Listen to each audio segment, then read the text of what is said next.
जैसा कि आपको मैंने अपने पिछले वीडियो में बताया था कि दोहरा निषेचन क्या है। दोहरे निषेचन की क्रिया आवृतबीजी पौधों का विशेष गुण है। एस.एन. नवास्चिन नाम के वैज्ञानिक ने इसे बताया था। और दोहरे निषेचन की क्रिया को हम चित्र से एक बार सारांश में देखते हैं और उसके बाद मैं उससे संबंधित ऑब्जेक्टिव क्वेश्चन पूछूंगी। तो देखें दोहरा निषेचन क्या है। इस डायग्राम में आप देख रहे हैं, यहाँ पर ये मादा युग्मक या एग सेल है और यहाँ ये पराग कोश से निकला हुआ पराग कण जब यहाँ पहुँचता है और ये पराग नलिका बना करके दो नर युग्मक को अपने साथ लेकर जाता है और ये एक वर्धी केंद्रक है। तो तीन केंद्रक को ये पराग नलिका, पराग कण से निकली हुई पराग नलिका तीन केंद्रक को लेकर आगे बढ़ती है और उसके पास जो तीन केंद्रक होते हैं, एक वर्धी केंद्रक और दो उसके नर युग्मक, इनको लेकर जब वह बीजांड के पास पहुंचती है और बीजांड के अंदर प्रवेश करती है तो ये पराग नलिका फट जाती है और ये जो दो नर युग्मक हैं इनमें से एक नर युग्मक इस एग सेल के साथ जुड़ जाता है और जायगोट बना लेता है और ये जो दूसरा नर युग्मक है ये इन द्वितीयक नाभिक के साथ मिल जाता है और भ्रूण पोष बना लेता है। इसी को हम और अच्छे से इस डायग्राम में देख सकते हैं। ये देखिए, ये अंदर का भ्रूण कोष का चित्र है, भ्रूण कोष का चित्र है। तो ये जो भ्रूण कोष या एम्ब्रियो सैक, ये भ्रूण कोष या एम्ब्रियो सैक के अंदर 8 कोशिकाएं हैं। ऊपर की 3 कोशिकाओं को हम प्रतिमुखी या एंटीपोडल सेल कहते हैं। नीचे की 2 कोशिकाएं सिनर्जिड कहलाती हैं। बीच की ये कोशिका एग सेल और ये द्वितीयक नाभिक। और जब दोहरा निषेचन होता है तो पराग नलिका जो दो नर केंद्रक को लेकर आई थी, ये दो नर केंद्रक को लेके आई थी पराग नलिका, तो एक नर केंद्रक एग सेल से मिल जाता है और X + X नर युग्मक का X गुणसूत्र और एग सेल के X गुणसूत्र मिलकर 2X जायगोट या युग्मनज बना देते हैं।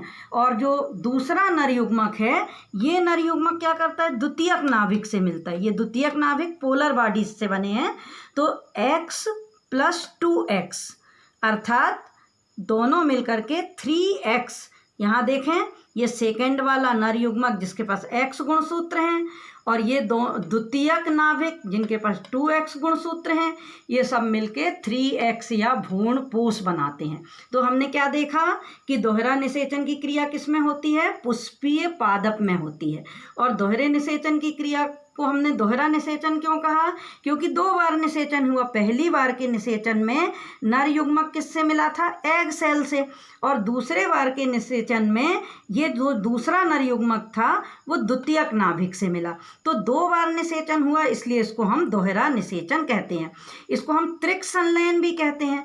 त्रिक संलयन यहाँ पर कहाँ हुआ था, देखिए, ये जो दूसरा वाला नर युग्मक था ये जब द्वितीयक नाभिक से मिलता है तो इसके पास X गुणसूत्र हैं नर युग्मक के और द्वितीयक नाभिक के पास 2X गुणसूत्र हैं, तो दोनों ने मिलके 3X भ्रूण पोष बना लिया। तो इसलिए इसको हम त्रिक संलयन भी कहते हैं। तो आवृतबीजी पौधों में दोहरे निषेचन की क्रिया पाई जाती है। इस डायग्राम में हम और अच्छे से देख लें, अभी देखा था ये दोहरे निषेचन की क्रिया में, ये देखिए, ये नीचे सिनर्जिड कोशिकाएं थी, उसके ऊपर एग कोशिका थी, ये द्वितीयक नाभिक थे जो अपन ने उस चित्र में भी देखे थे, ये ऊपर 3 प्रतिमुखी कोशिकाएं थीं। और जब निषेचन की क्रिया हो रही है तो ये जो पराग नलिका है, ये पराग नलिका अपने साथ जो 3 केंद्रक लाई थी, पहला वर्धी केंद्रक, ये तो नष्ट हो जाता है और एक नर युग्मक और ये दूसरा नर युग्मक, तो ये पहला नर युग्मक एग सेल से मिल जाता है और ये दूसरा नर युग्मक इस द्वितीयक नाभिक से मिल जाता है, अर्थात 2 बार निषेचन होता है। तो अब मैं आपको पूछूंगी, इन्हीं में से मैं आपसे कुछ प्रश्न पूछूंगी। आप प्रश्नों के उत्तर कॉपी में लिख लें और उसके बाद फिर चेक करें कि आपके कितने आंसर सही हैं। तो डबल फर्टिलाइजेशन में से मेरा पहला क्वेश्चन है, आवृतबीजी पौधों में होने वाली विशेष प्रक्रिया है। A त्रिसंयोजन, B त्रिसंयोजन और द्विनिषेचन, C द्विसंयोजन और D द्विनिषेचन। तो आंसर क्या है, आंसर है आवृतबीजी पौधों में होने वाली विशेष प्रक्रिया है त्रिसंयोजन और द्विनिषेचन, अर्थात इसमें त्रिसंयोजन भी होता है और दोहरा निषेचन भी होता है। क्वेश्चन नंबर 2 है, परागकण अंकुरित होते हैं ए वर्तिका पर, बी वर्तिकाग्र पर, सी अंडाशय पर, डी इनमें से कोई नहीं। तो आंसर क्या है? परागकण कहाँ अंकुरित होते हैं? वर्तिकाग्र पर। कहाँ अंकुरित होते हैं? वर्तिकाग्र पर।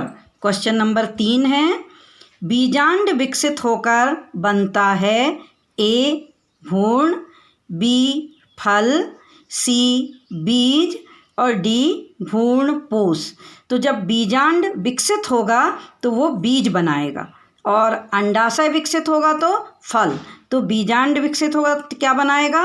बीज। अब क्वेश्चन नंबर 4 है, नर युग्मक अंडकोशा से संयुक्त होकर बनता है ए भ्रूण, बी भ्रूणपोष, सी फल भित्ति और डी बीजांड। तो नर युग्मक जब एग सेल से मिलता है तो क्या बनाएगा?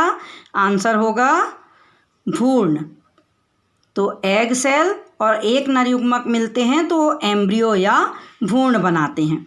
क्वेश्चन नंबर 5, पुष्पी पादप में द्विनिषेचन होता है ए भ्रूणकोश में, बी अंडाशय में, सी बीजांड में, डी परागनाल में। तो बताइए पुष्पी पादप में द्विनिषेचन कहाँ पर होता है? तो आपने डायग्राम देखा था, आपको ध्यान होगा कि भ्रूण कोश के अंदर 8 कोशिकाएं थीं और वहीं पर दोहरा निषेचन होता है। तो आंसर क्या है? भ्रूण कोश।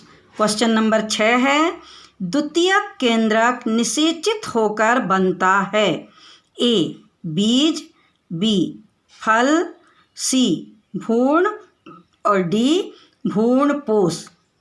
द्वितीयक केंद्रक जब निषेचित होते हैं तो वो क्या बनाते हैं? तो आंसर है भ्रूणपोष, क्योंकि द्वितीयक केंद्रक और एक नर युग्मक मिलते हैं तो दोनों मिलके 3 केंद्रक 3x रचना भ्रूणपोष या एंडोस्पर्म बनाते हैं। अगला क्वेश्चन है, जब एक बीजांड के भीतर 2 मादा युग्मक का निषेचन होता है तो इसे कहते हैं।